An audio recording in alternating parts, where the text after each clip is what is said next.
It was the morning of All Saints Day, 98, when that old blind dog started roaming around the graveyard.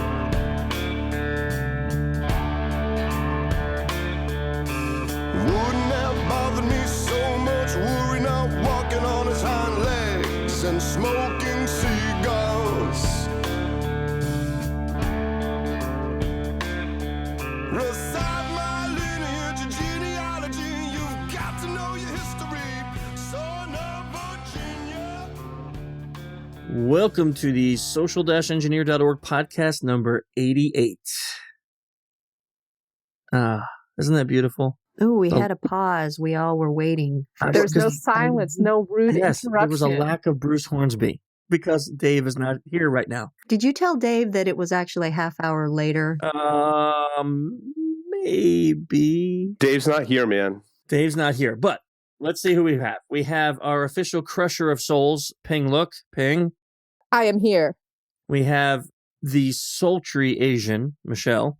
I, too, am here. And special guest, we have a guy who actually gave the sultry Asian her name, which is Paul Asadorian. Thank you, Chris. It's awesome to be here. Thanks for being here with us. So I don't know if you remember this story, but you came up to me at one Black Hat and you said, "Hey, who's that sultry Asian you have on the podcast?" And I said, "I don't know. I have two Asian women on the podcast. Do you mean Ping or Michelle?" And you're like, "Oh, no, I know Ping. I mean Michelle." Well, see, now you make it seem like Ping is not sultry. No, but Ping has other wonderful qualities.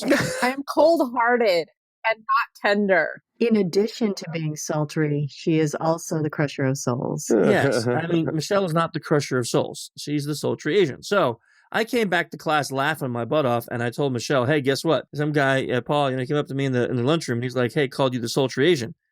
And the whole class started calling her the sultry Asian. That's basically became her nickname, which then became her nickname at DEF CON. And one of our friends went and started the sultry Asian Twitter account and started tweeting as Michelle, which quickly she gathered hundreds of followers, and we had to take the account back by force. So now it really is me.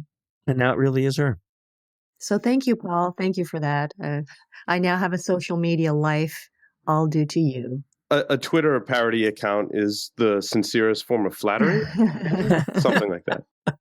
I think that's an ancient proverb. It is. I'm looking that one up. Yeah, you should.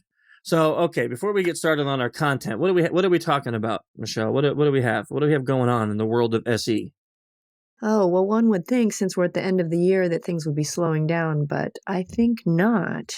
It never does. Yeah, well, we just had the SECTF report come out, and that is blowing up. It's crazy how many downloads we have of that. And thank you for all the positive feedback, folks, for the report this year.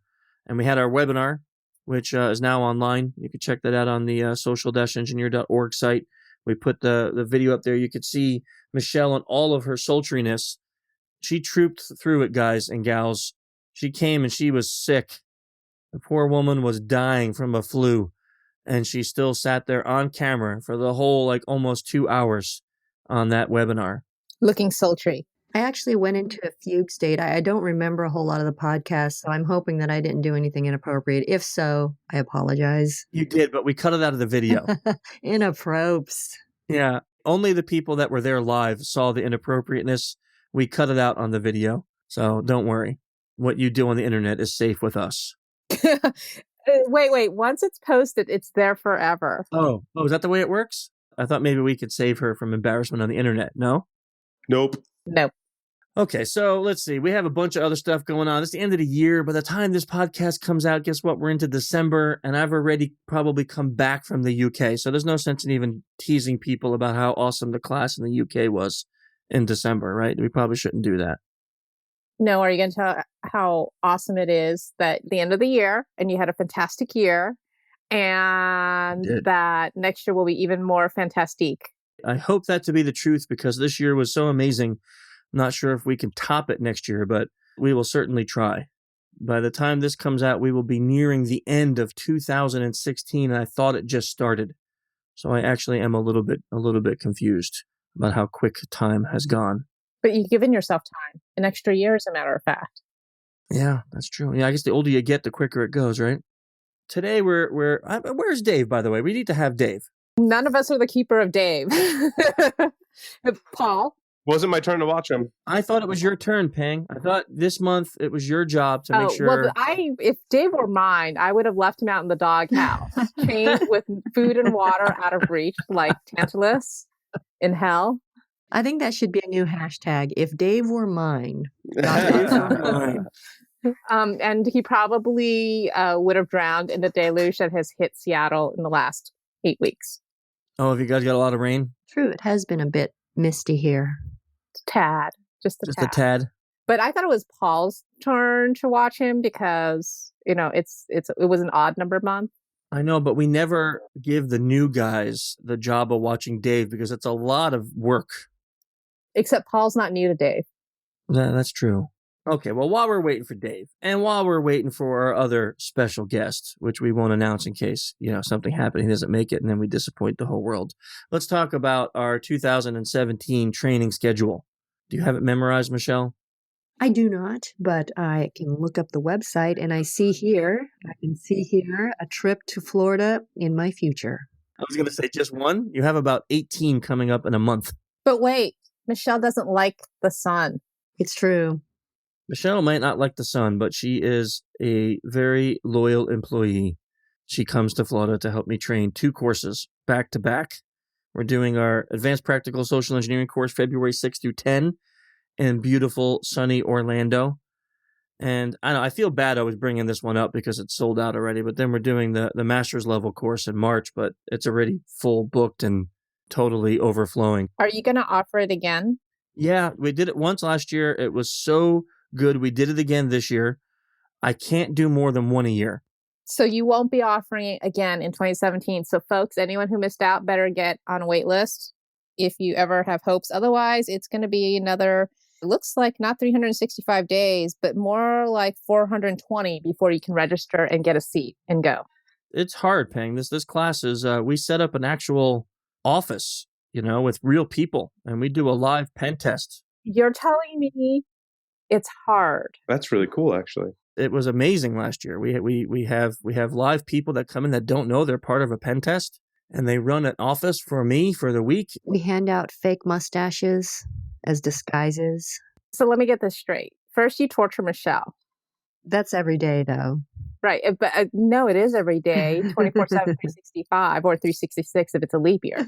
But then you disappoint the audience and the masses who are going to have to wait 420 days at least before they can take this course or have a chance to take this course. That's plenty of time to grow a mustache if that's what's required for the class. So, oh, that's a great point. I'm not trying to be a disappointment to all these wonderful folks. It just comes naturally. I'm so good at it that it's like a talent, it's a talent. No, listen, when Michelle and I planned this class out, and when I say Michelle and I mean me and a napkin, and then bringing it to Michelle and saying, hey, look, here's what I drew on this napkin. Let's make this happen. We're using the word planned very loosely. We are, but it's a good word to use for this point. And we realized after doing our first one that there was absolutely no way we can do more than one a year. I mean, do you realize I have to rent office space? I have to hire actors that have no clue they're part of a pen test. I have to write scripts and train them. We have to then plan all the attack vectors, and then it's dynamic. Then we have these 12 people that come into a class and hack computers, break into offices, steal trash, do all sorts of stuff. You can't do that more than once a year without going nuts. It's too much work. Oh, the undertaking. We thank you for disappointing. Okay, you know what? We can do more than one a year, but now you have to convince Michelle that she's got to come to Orlando again. Well, no, she doesn't. We could do this elsewhere. You just want it in Orlando because it's convenient for you. I don't live in Orlando. But you just do it because you like the sun, which Michelle hates, by the way. Everyone that comes likes the sun also, okay? And wait, and isn't Orlando the happiest place on earth? It's not, because Michelle has the opposite. She has the sun allergy. It gives her the seasonal affective disorder. Well, we are indoors. I don't make Michelle stand outside and do training. But she has to go outside at some point.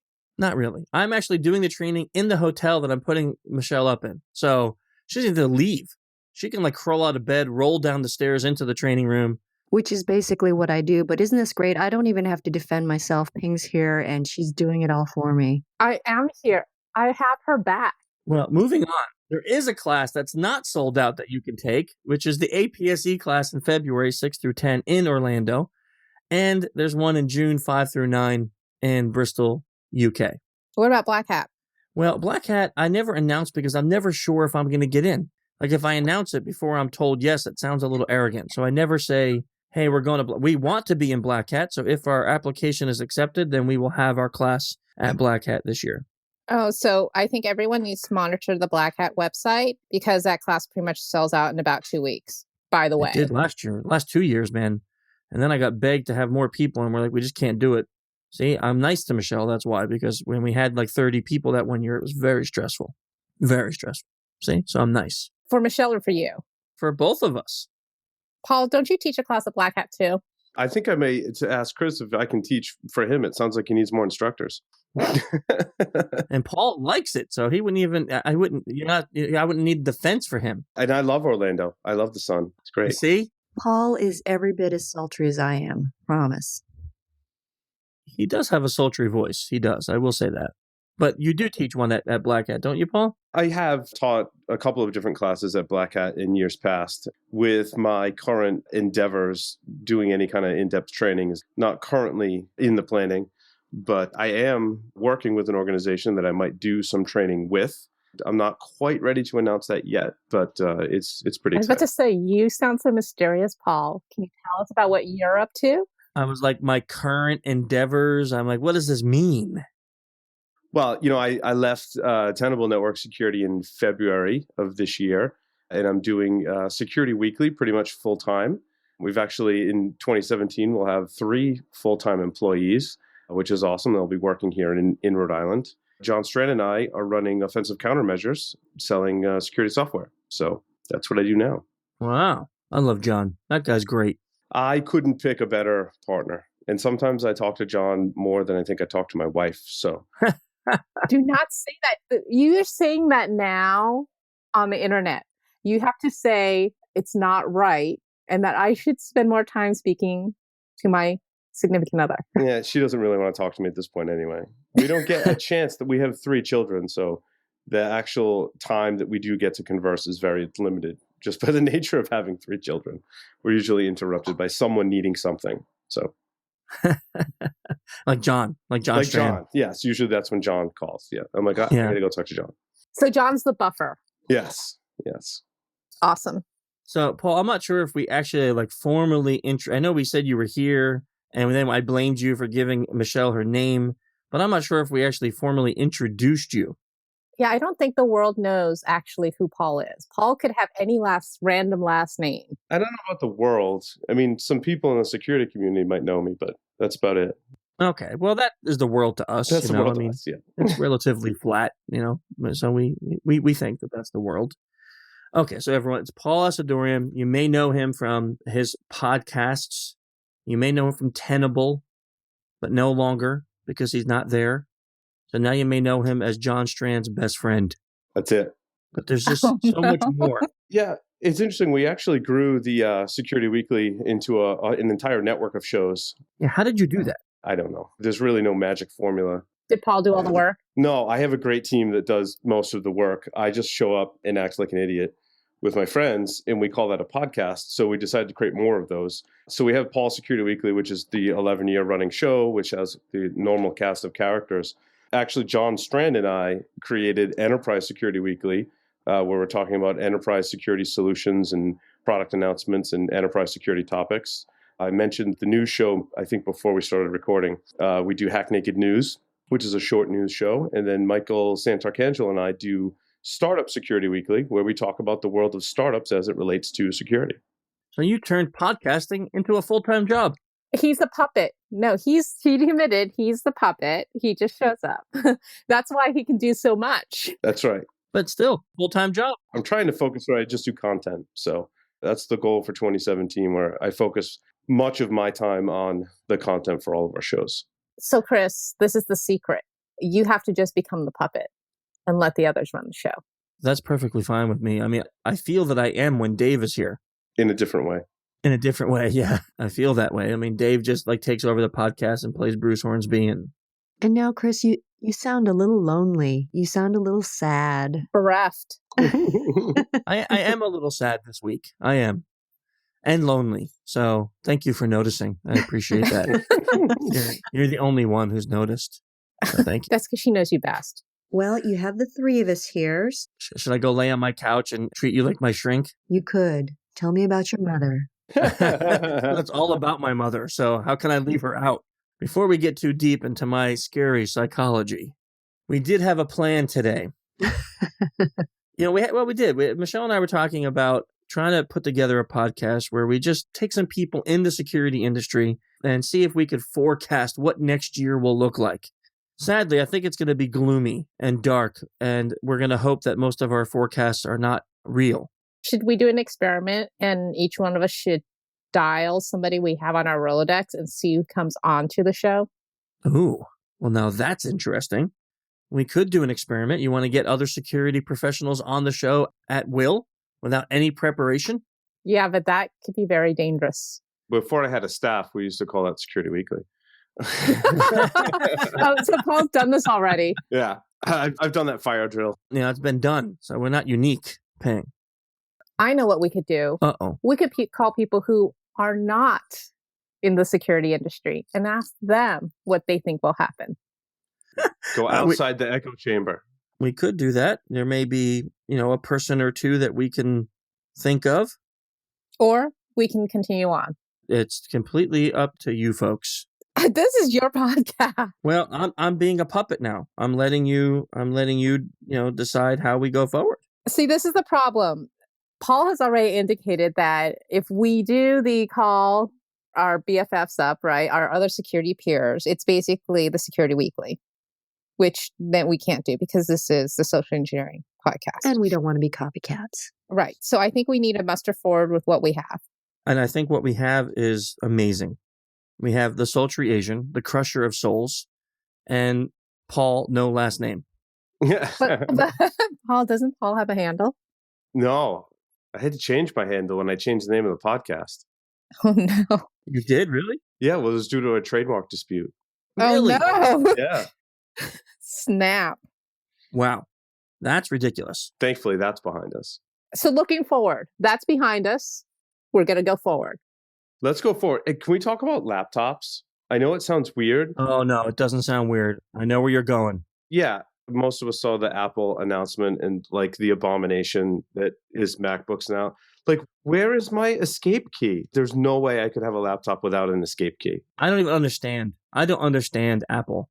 I mean, I think the reason that a lot of us, like myself, moved to macOS was we hated Windows. Not that we hate Windows in like a general hate sense. We hated Windows for doing what we all do on a daily basis for a lot of reasons, right? And now that Apple has pretty much made an abomination of their laptop line, what do we all do?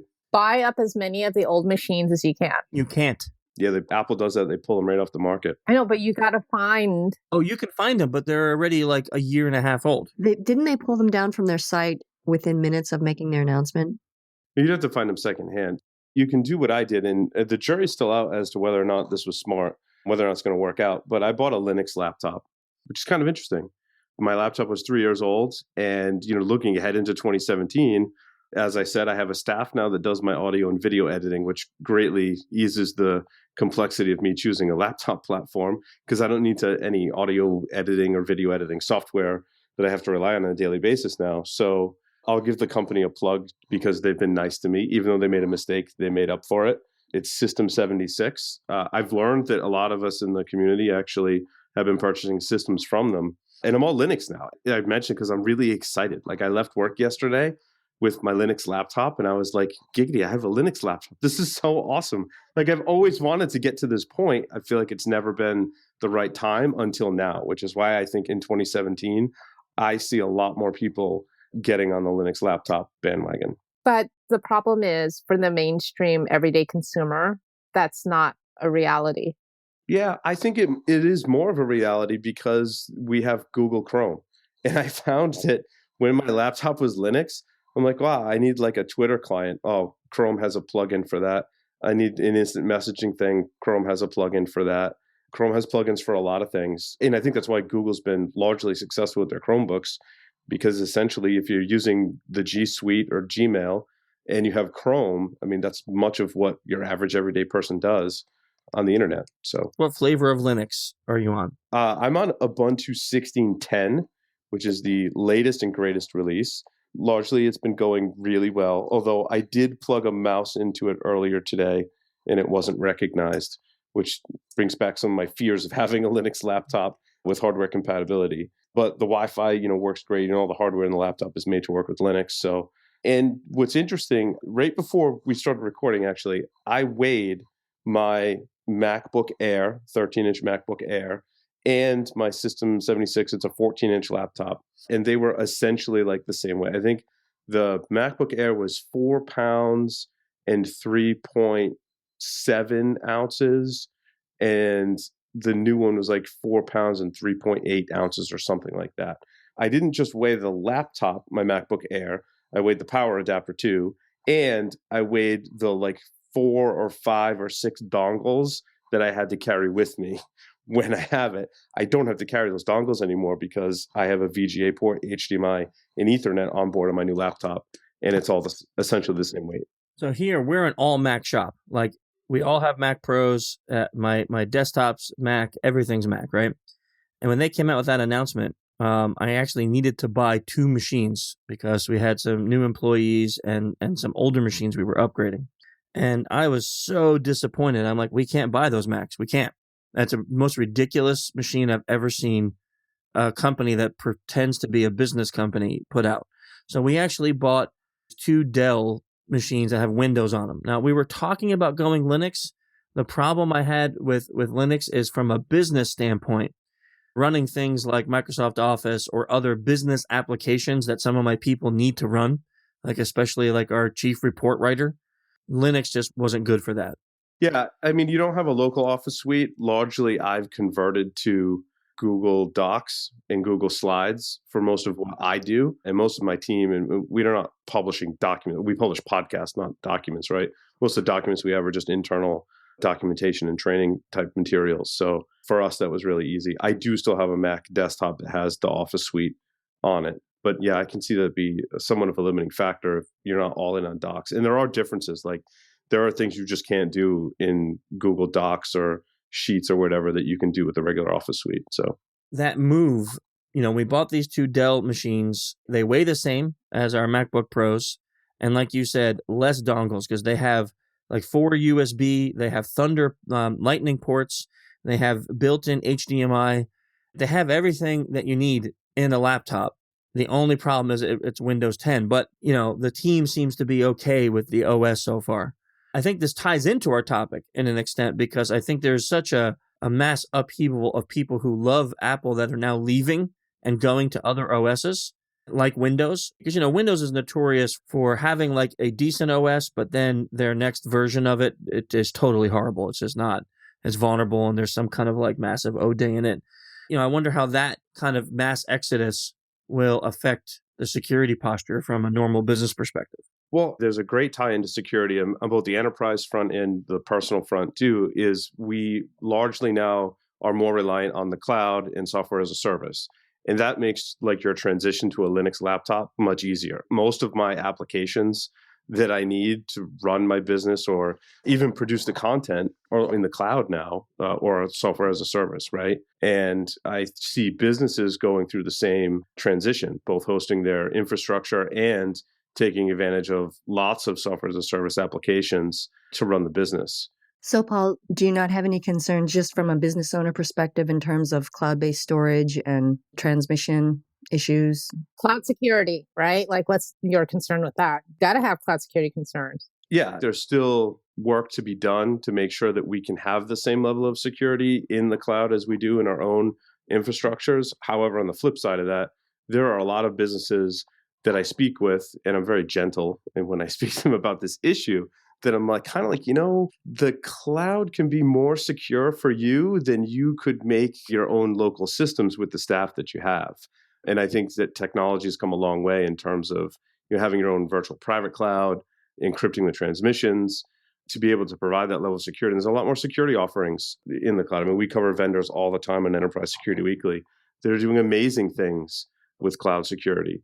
So I think that's a trend we're going to see in 2017, even more so than we saw in 2016. Where I do have concerns, Michelle, you mentioned storage. I'm a little concerned about the cost in the cloud, because I think a lot of people are like, oh, I'm just going to move everything in the cloud and it's going to be cheaper. If you've ever looked into moving infrastructure or offering a service in the cloud, as we do with our startup, costs can be pretty high when it comes to storage and data transmission and CPU cycles. So I think that's something we need to watch. Yeah, Chris, I think we looked at the same thing when we were initially looking at cloud-based services and SaaSes. Yeah, some of the things that we do, like phishing as a service, we have to record every call that we make for our clients. We had a contract that we just completed that was over 150 hours a month of phone calls. The amount of space you need to record. Right, just to store it all. And how long do you have to store it for? We have to store it until the contract's over and the client wants all the data. They may come back to us when they're doing reviews with people and say, hey, this guy says that didn't happen. We have to have the recording. They use some of the recordings for educational purpose. And that's just one client. I mean, we have a number of clients where we're doing 10, 20, 40 hours, 50 hours a month of phishing. So we looked at that. And that was the first thing, because we own all of our servers. And we had to look at space, like how much space do you need? And we discussed that when it came to cloud services. Did we want to use some of them for storage? And like Paul said, the cost was very prohibitive when you talk about space on the cloud. Getting cloud services, yeah, they throw them at you almost for free. But then when you want to store things, it's where it starts to create issues. If you had like 25 customers that all had those storage requirements, you could buy in bulk and probably get a good price. But that's the problem, right? Is you typically have these one-off situations where you need to store a lot of data and you're not buying enough cloud storage to make it feasible. Yeah. And actually, I know there's sometimes concerns and hurdles when you have one cloud service provider and you transition to a different one, and the two systems aren't automatically configured exactly the same way. And so moving over like huge amounts of data from one cloud server provider to another, the cost and even the logistics of it can be absolutely completely crazy and like take months, years. There's a lot of large companies out there that, let's say, would be our clients, that they have some pretty strict rules about using the cloud when you're offering them any services. And you think that's going to get affected in 2017? Yeah, because we have clients where they do absolutely almost nothing on the cloud because they don't quote unquote trust it. And so everything that we have to do for them basically has to be done on location with them. We're like, we'll just throw up a cloud instance and we'll do this. And they're like, no.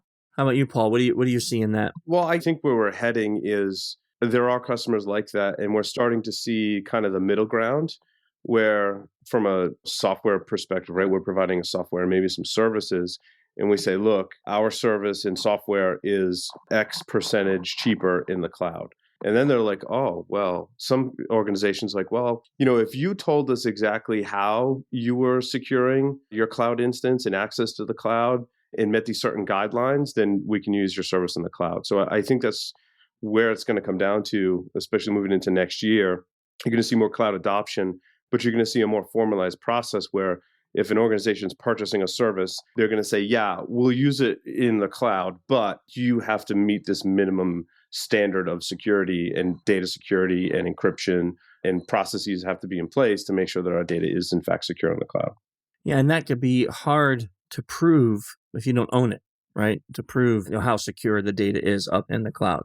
Yeah, and I think one of the major problems, at least that I have experienced and talked with others that are doing startups and storing lots of data in the cloud, is just the level of the expertise that's available to all of us to be able to do this correctly and securely. There's a very finite amount of resources available. To get a good cloud architect and cloud security person is extremely difficult today.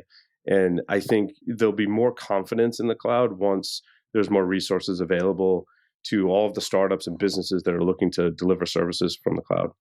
And I think this is kind of like where Michelle and I had this conversation where this is where our concern is when it comes to those kinds of services, like you say, SaaSes. And what we have seen, Michelle and I have a team collecting like literally every news article that comes out throughout the year that has to do with social engineering vectors. We then catalog those articles and we start to put them in certain groups so we can analyze them for data. And what we've seen a huge increase in over the last 12 months is phishing attacks. So not necessarily services, phishing attacks being used as part of breaches. Overwhelmingly, we see that a massive amount of data is able to be obtained through phishing attacks by people calling, resetting database passwords, getting access to systems they shouldn't have access to.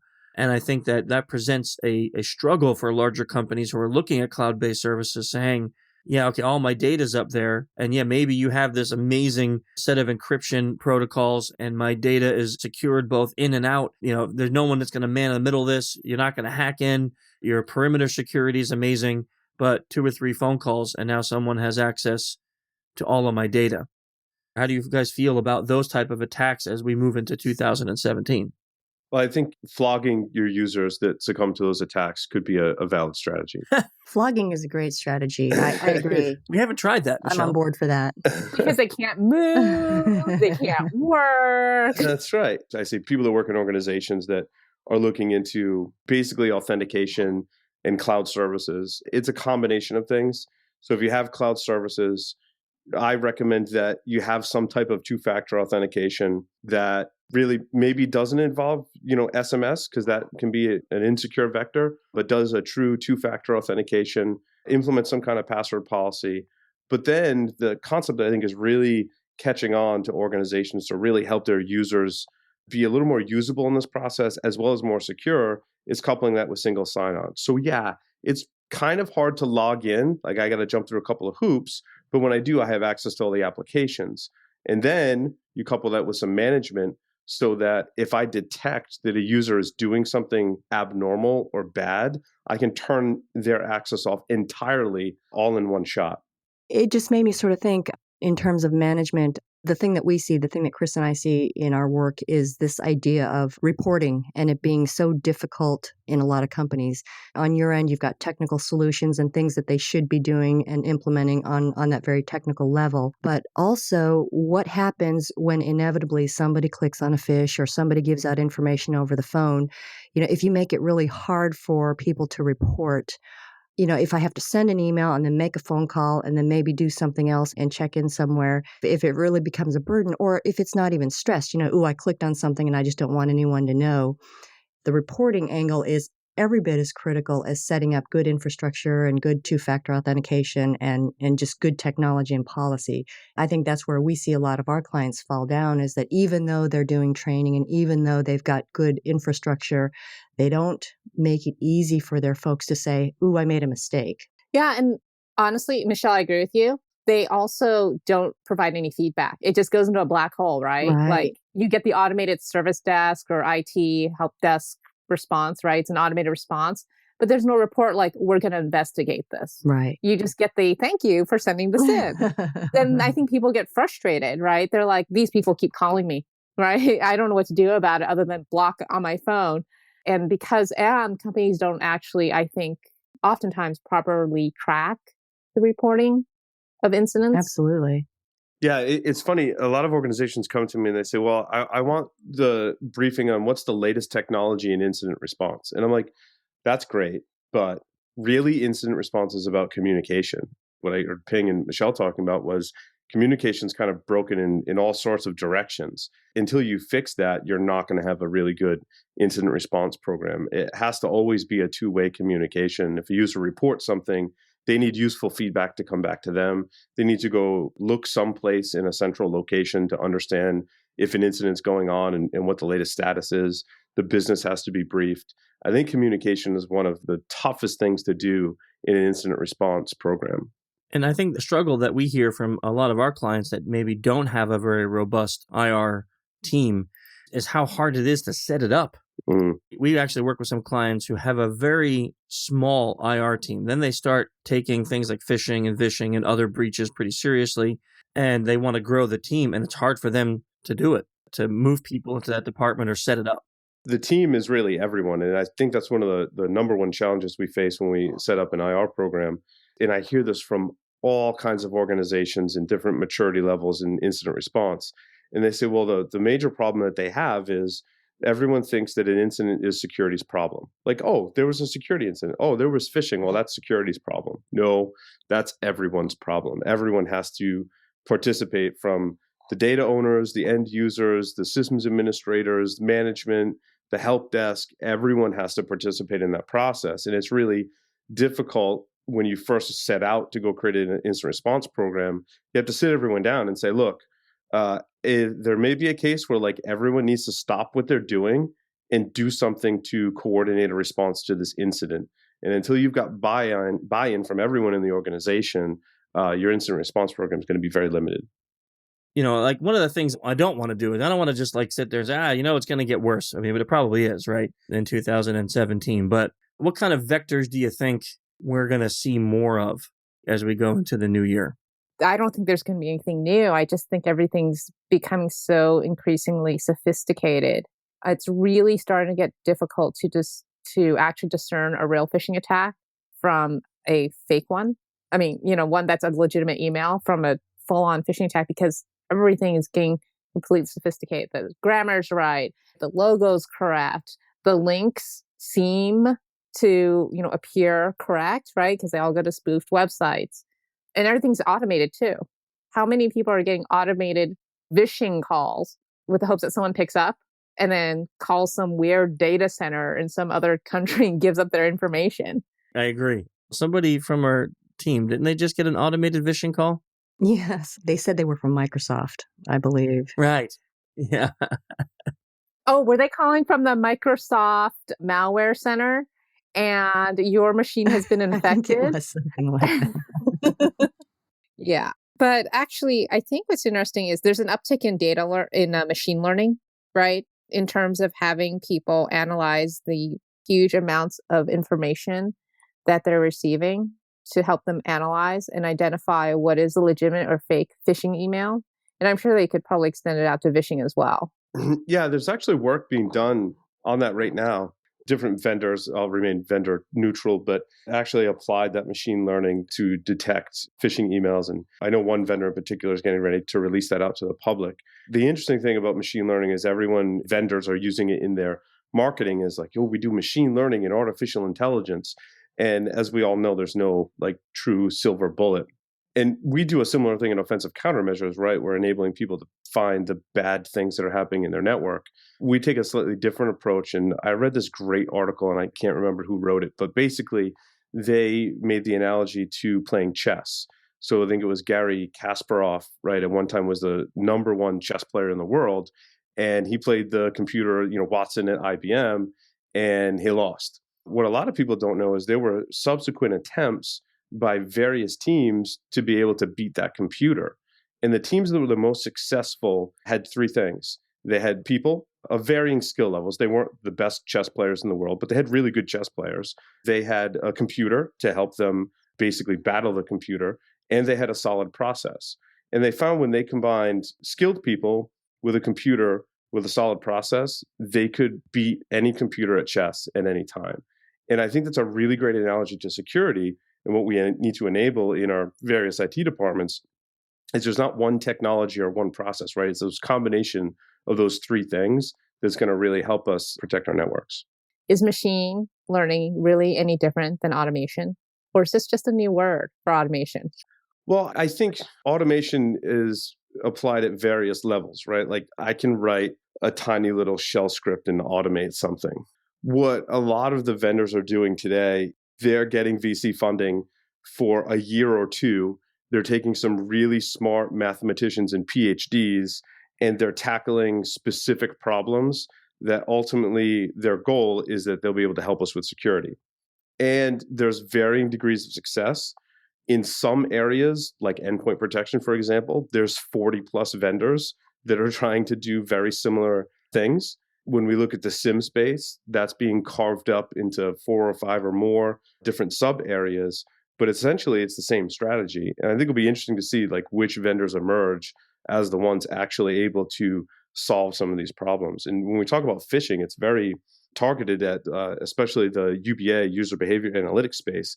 That's exactly what a lot of these vendors are doing, right? They've got really smart scientists. They're taking all this data, trying to reproduce a report that says, hey, user Sally, yeah, her account's compromised because we noticed all these behaviors and we did some really fancy math behind it.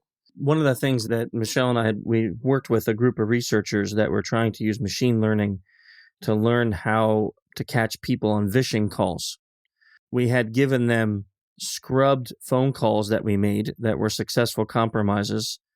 They fed them into their, algorithms and databases, and then spit out a successful program that were able to catch us.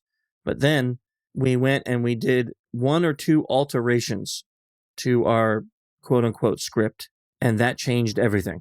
The machine was no longer able to catch us. That's my fear when it comes to machine learning.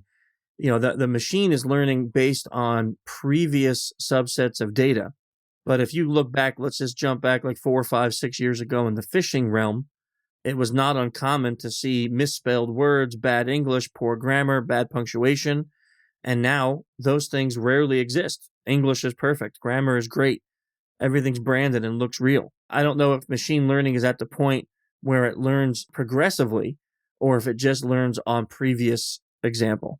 And I think what you're talking about is the signature-based detection, right? There's certain things that we look for, frequencies of terms used and language that's used and stuff that makes people respond emotionally. But I believe there are algorithms being worked on now that are more predictive in nature. So based on this input, we predict that these kinds of things can specify whether or not this is suspicious. But I think there is a ways to go on that. And I think that's why it always still comes down to people having to make better decisions on things that are going to affect them on a security level. So I am all for machine learning, and I am all for AI and being able to predict and definitely identify things that are not going to be apparent to humans. Chris, you and I worked with the one researcher in a past podcast where he said there were a number of terms that sort of predict behavior, but they aren't things that humans can actually determine. These still have to be run through a program to be able to figure out pauses and figure out certain terms that are used. I think this is all great, but what I'm still concerned about and what I see for sort of 2017 is this goes back to Paul's idea of everything moving to the cloud and data. And as companies, we're doing business long distance pretty regularly now. We are still relying on people being secure at their workstations. And if individuals are not, and if our technologies aren't keeping up or will not be able to keep up, we're still going to have to think about people and their decision making and what makes them secure or not. You're not going to protect against every attack. There's obviously going to be attacks that are going to slip through. And I think it's just a matter of where you detect them. I think that machine learning will help us be more successful to prevent some attacks. But, some attacks are going to slip through, and then you have to look at different technology. Basically, it's a race to catch it as quickly as possible. You know that malware is going to get somewhere, and it's just a matter of being able to detect it in the fastest way possible. Yeah, what I agree with that is that if we try to teach people, don't look at some solution that's supposed to make you hacker-proof or anyone who promises 100% guarantee you're safe. Try not to be the low-hanging fruit. If you can just not be the low-hanging fruit, then maybe you can escape the breach of the year. If you're just not the low-hanging fruit, and try to engage in some thinking processes and good planning. What you said before is something that Michelle and I tout all the time is, it's not just about good training. It's not just about good technology. It's not about just good people. It's a combination of those three things that makes a company secure, not just one of them. Yeah, and I think you have to look at the attacker's next step too, right? That doesn't involve a human.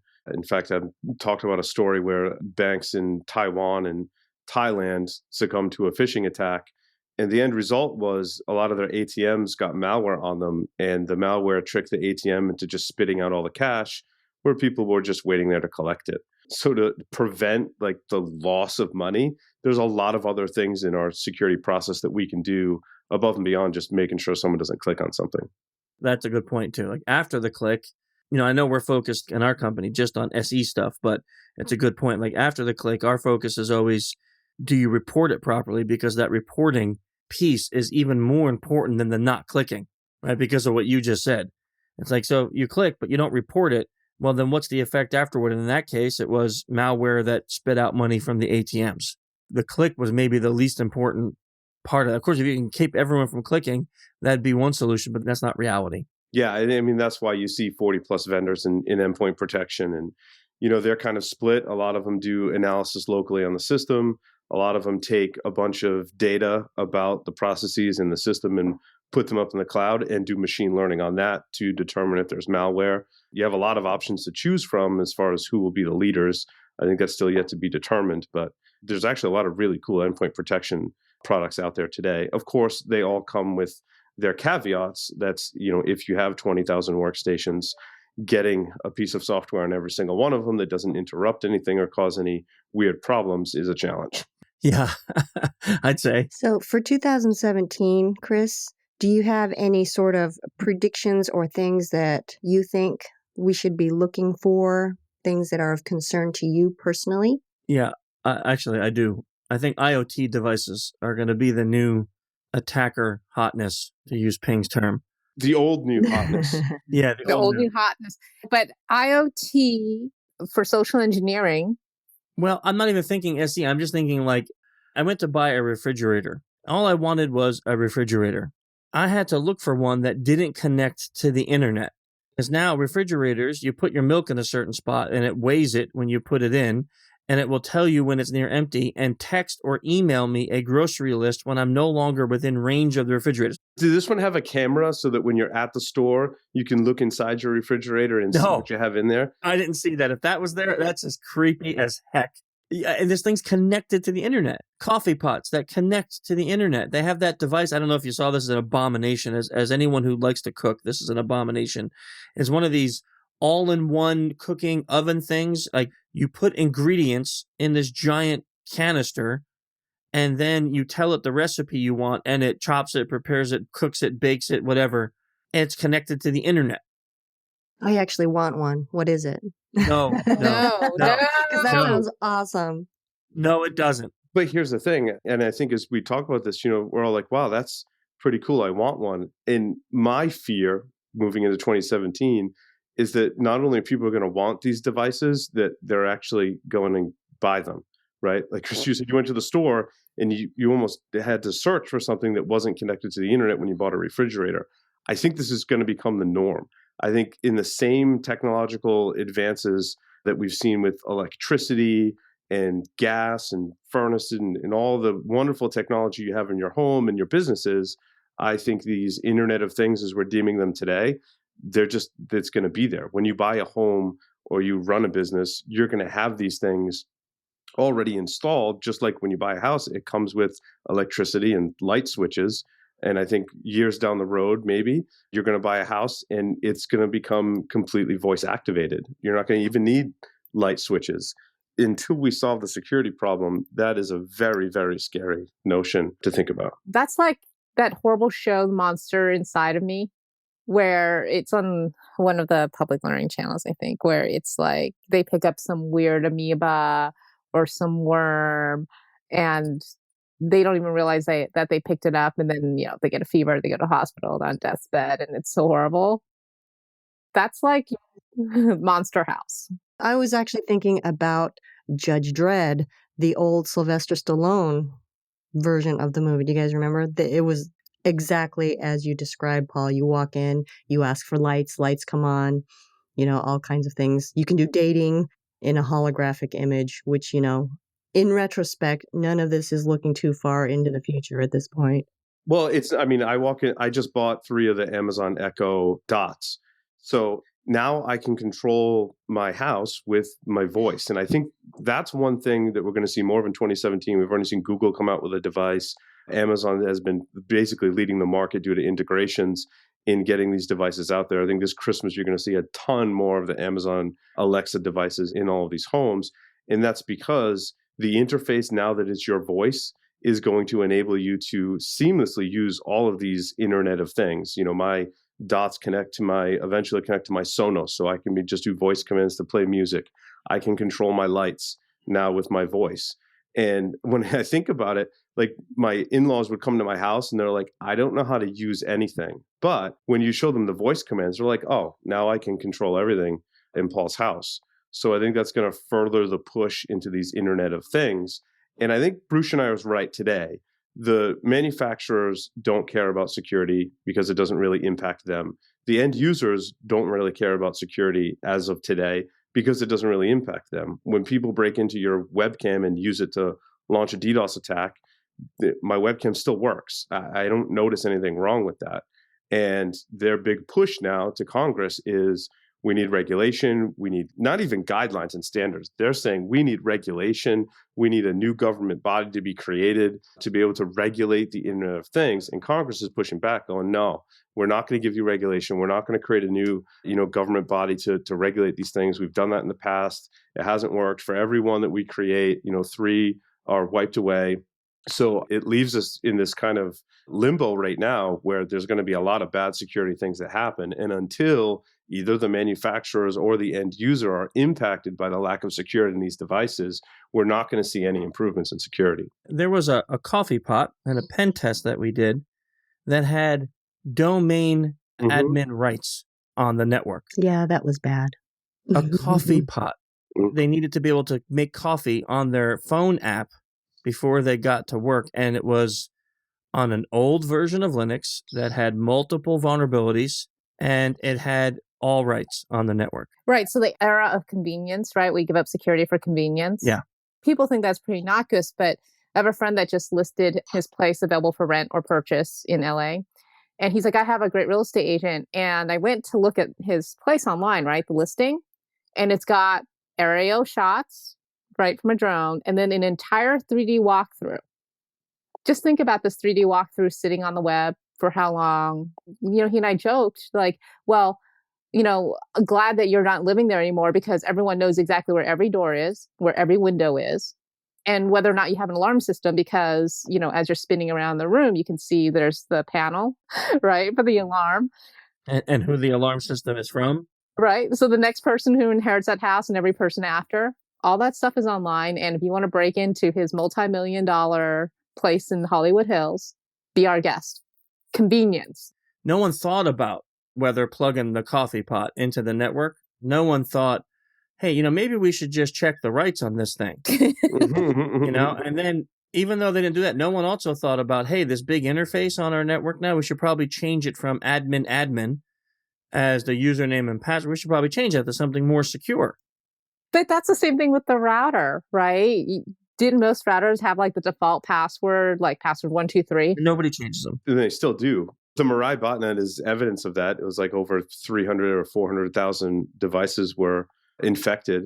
It was like my nightmare scenario. Like I remember teaching a class on embedded device hacking and giving presentations saying, it'd be really bad if someone figured out a uniform way to break into a bunch of devices and then compiled a bunch of payloads for all the different architectures and infected everything. And in fact, that's exactly how the Mirai botnet works, which is kind of frightening for me. Wasn't from your class, was it? No, but I get to say I don't think so, but You predicted that. I did. And I get to say I told you so like a lot, to the point where it's like not even fun for me to say I told you so anymore. So we've done a lot of like super doom and gloom, right? This is supposed to be our end of year wrap up. It's been a great year, and here's what we've got to look forward to in 2017. I'm just saying. Machine learning and... You're going to get hacked in 2017. But we as security professionals will be well employed because everyone's getting job hacked. outlook positive. Yes. If any of you listening are not in the security field, we suggest now is a time to enter it. Okay, well, that's a problem. Because do you know how many people come to me and they say, hey, I work in network engineering, but I want to get into security. How do I do it? These are people who are smart people, who are good hard workers, but it is very difficult to get them hired because everyone's looking to hire the same person who has 3 to 5 years or more experience, who's, Superman in the field. Let's talk about this. How do we get more people into the field? I don't know. Remember like a couple years ago, Ping, I wrote a 2-part newsletter series on it, and I interviewed you and a couple other people who are in the hiring end of security industry. Like Dave, I interviewed Dave, and I talked about what you look for when you're growing your company. And then I put my own thoughts in there. And the thing is, all 3 or 4 of us, all the people that we interviewed, they all agreed on the same thing. And the answer stinks for, those who are new, because it's like start at the bottom, work your way up, learn as you go. There's no one degree or cert that's going to make your life better.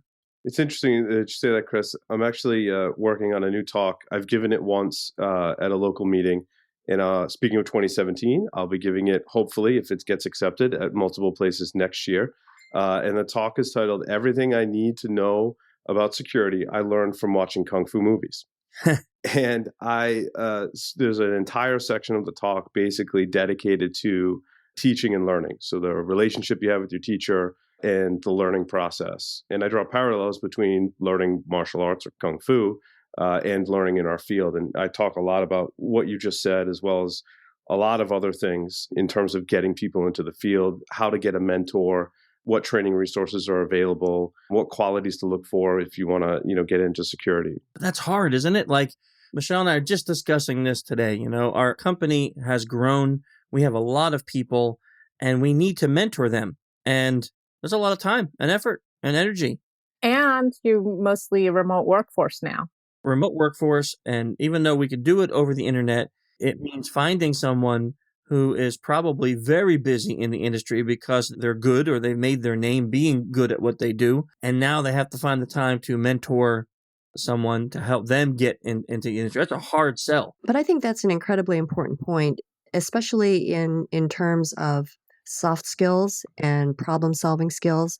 I think there are lots of really, really smart folks who are into development and who love to write exploits. And that, in a lot of ways, is fairly black and white. Like, when your exploit works for the most part. But the other kinds of things that we're looking for are things like problem solving and, reading people and being able to make decisions about certain attack vectors for clients. And that one is a very difficult thing for, I think, all of us in terms of who we're looking for, who were the qualities that we're looking for in new hires.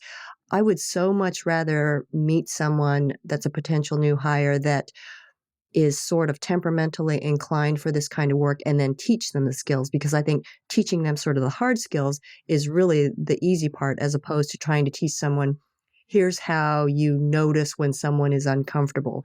I think that becomes a lot more difficult. So I might drive my family and my employees nuts because I love quotes, and we have a lot of whiteboards both at home and at the office, and I'm always writing quotes on the whiteboards. So much so that I kind of piece together my own quote on the subject, which is, knowledge alone is no substitute for wisdom, common sense, or enthusiasm. Absolutely. And I think that's really what we're talking about here, right?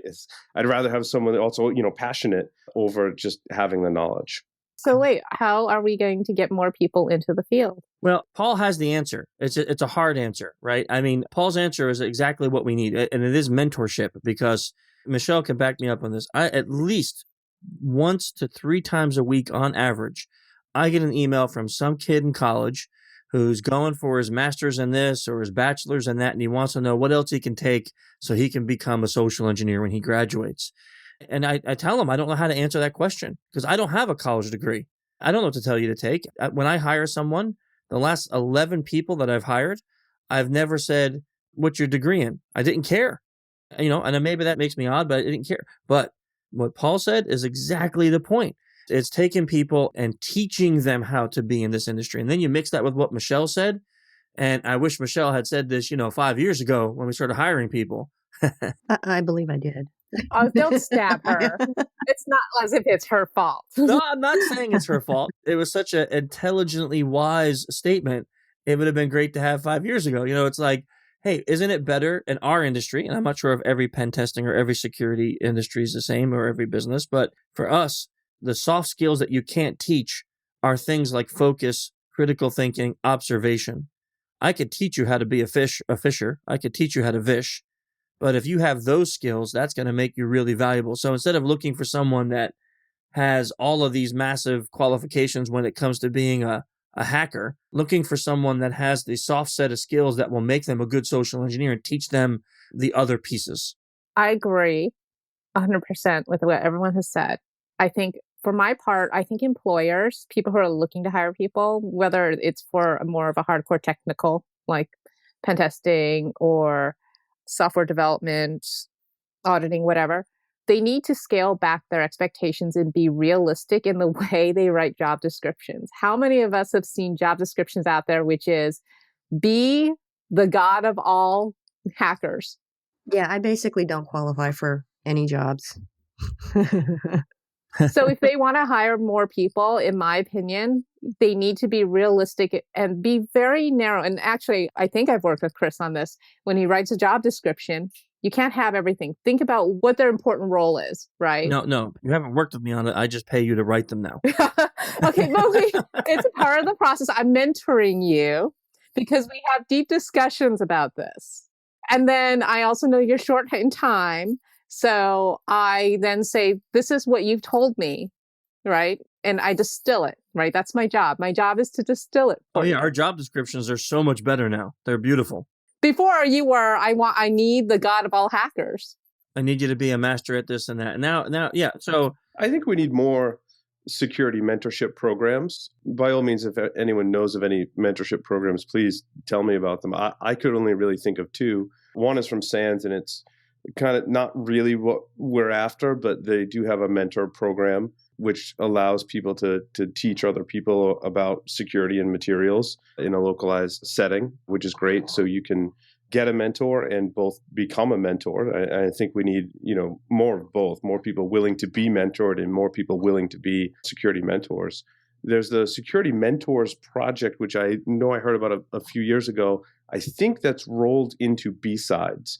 And B-Sides probably, for me, as far as what I could find, has one of the only true mentorship programs in the security community. And that's where they have that whole track of, people who have never spoken at a conference before, and they pair you with a mentor. So those are the ones I could find. If there are more that people know of and are really good, let me know. I want to put them in my talk and tell people about them. That's some really good mentorship programs. Totally agree. Wait. Oh, he shows up right before we end. How you like that, guys? He's here. That's more than fashionably late. That's late. That's not fashionable. No, that's not fashionably late, Paul. Fashionably late is like 5 minutes. Listen, I had to get a haircut done. I had to get my nails done. I had a back. You know what? We'll say Dave is a designated driver. He shows up at the end. No, listen, I had a little bit of a company party bleed over, and then I couldn't get the app to work on my phone. So as I was driving, I couldn't do it. So he's blaming technology. Dave, you were talking about mentors. Does DerbyCon? I know you have like an introductory kind of track. Are you planning on or doing anything with mentoring people in security? Everyone here hates Bruce Hornsby, by the way. Everybody. Paul, do you hate Bruce Hornsby? I do now. You are ruining our Thanksgiving podcast and our tidings to the new year. Dave officially ruined Bruce Hornsby for me. No, we don't currently have a mentorship track or anything like that. We have the new to InfoSec track at DerbyCon.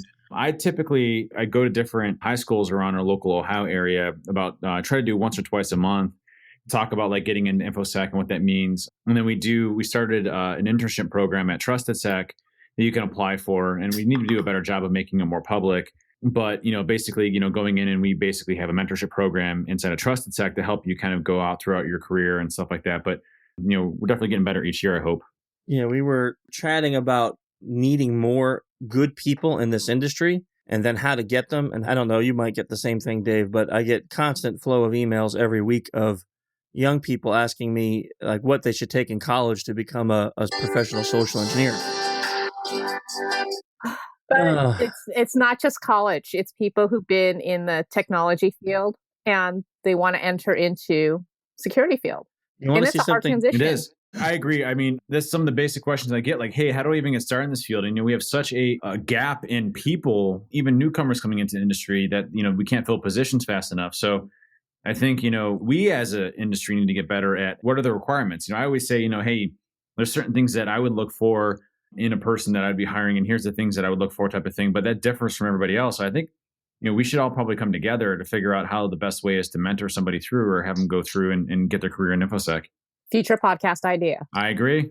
It's a hard one. I mean, Michelle and I were literally just talking about this today before the podcast. And the hard part about it is the time devotion that is needed to mentor people. It's very difficult. Chris, we just know that all you do is get on phone calls all day and social engineer people. You have plenty of time. Just social engineer your schedule so you have more time. I wish I could do that. That would be He great. won't relinquish control. He refuses to be the puppet. That is so not true. Oh, that is so untrue. I try my hardest. Michelle will hopefully back me up on this, to relinquish control, and then it always bites me. It's true, Ping. It's all true. I appreciate that you're covering for your employer. However, I know. He and I am at 11 o'clock my hour, that he is refusing to become the puppet. I am not So refusing to be- Dave, we were trying to be positive. I'm curious, moving into 2017, like what are some of the positive things in security that you see? Job security was the only thing we could come up with.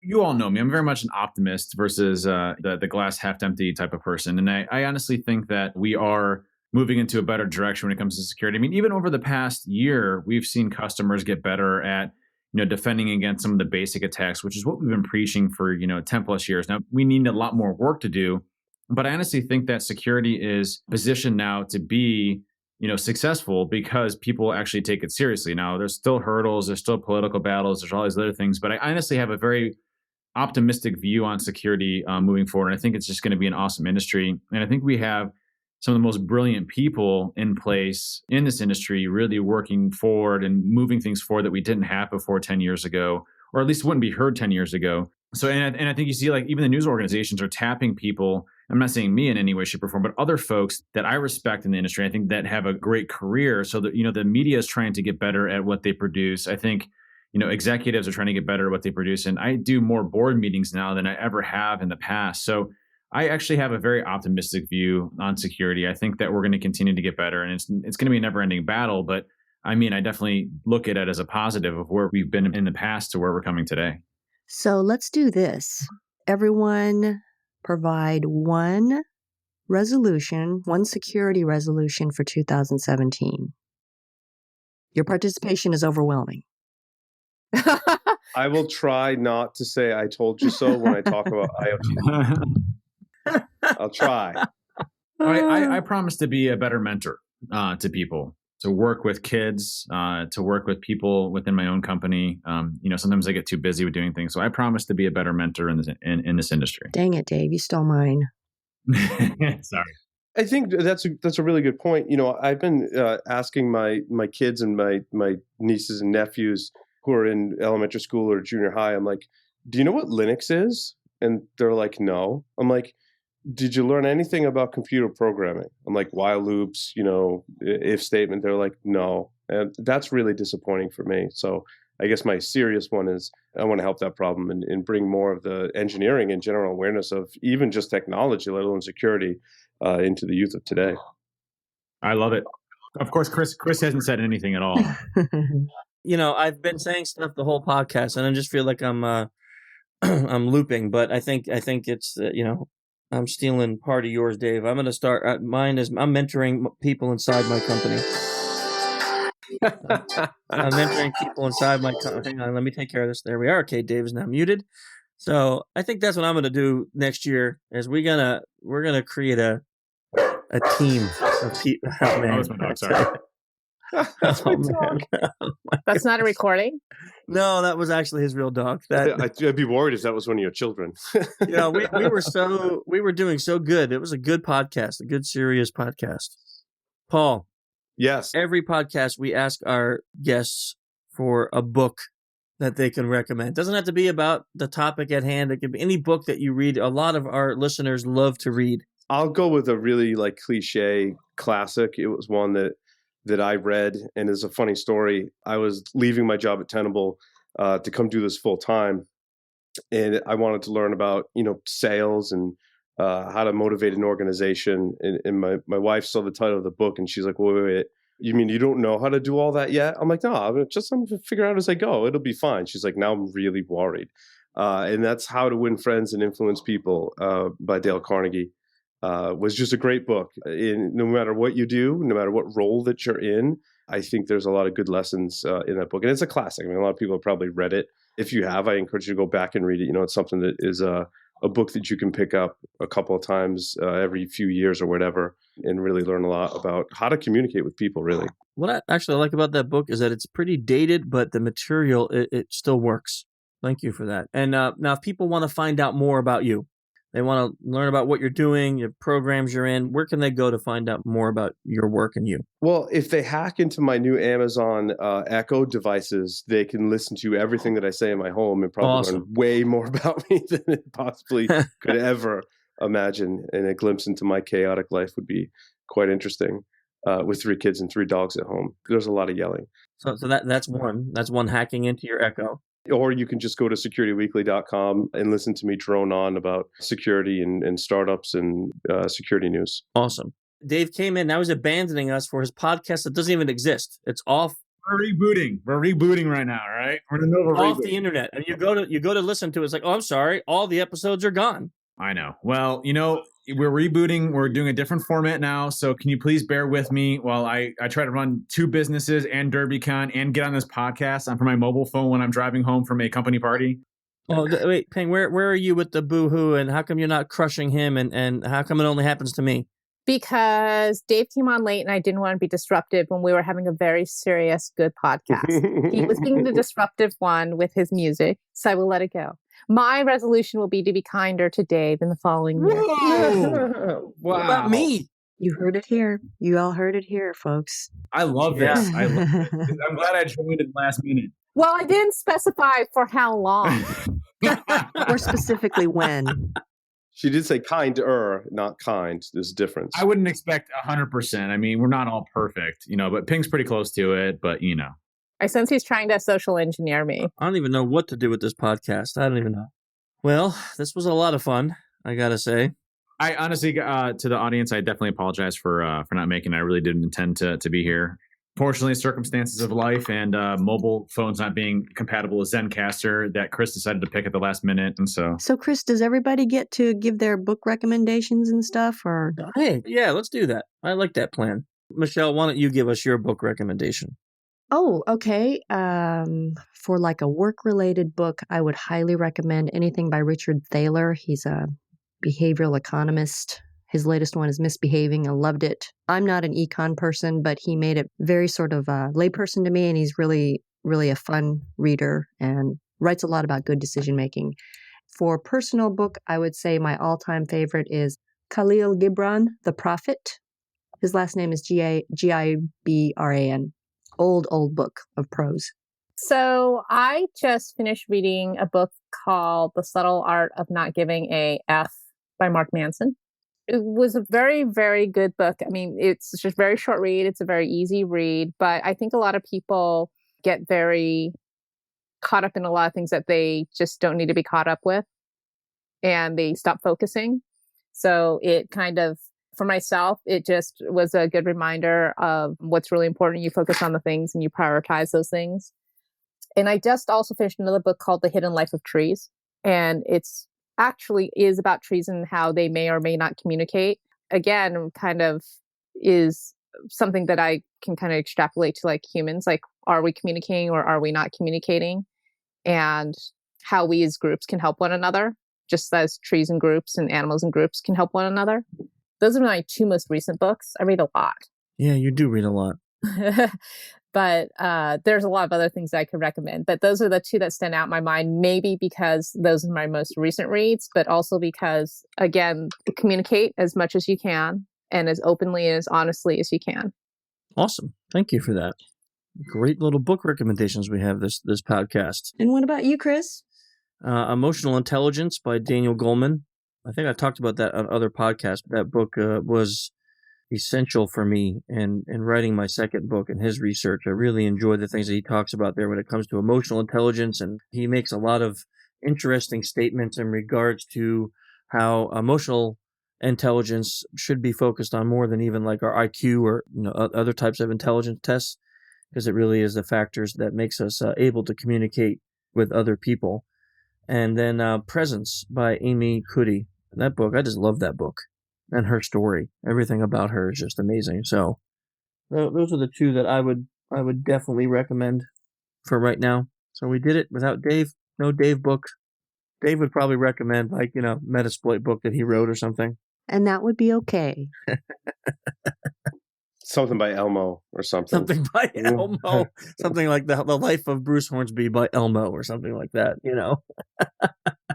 It's always fun making fun of people that aren't here to defend themselves. Okay, well, folks, you know how to find us. So let's say we got Human Hacker is my Twitter. Michelle, what's yours? At Sultry Asian. Thank you, Paul. You're welcome. Valkyrie, VLKYRI. And Paul, do you want to give yours out? Sure, it's at Security Weekly. There we are. So you can follow us all. If you want more information on the podcast, it's social-engineer.org or the corporate site social-engineer.com. If you are still around IRC, we have our channel social-engineer on irc.freenode.net. If you enjoy the intro and outro music, it is Clutch, new song, Sons of Virginia. Awesome. You should check that one out. Until next time, see ya. Stare into the embers on the 1st of November and remember you were born a true son of Virginia.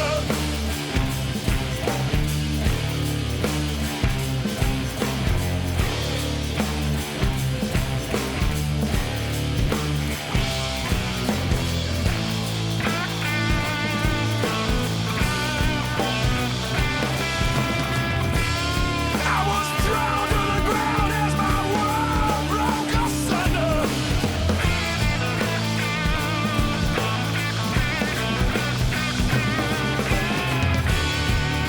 Truly we are living in an age of wonder. Truly we are living in an age of wonder.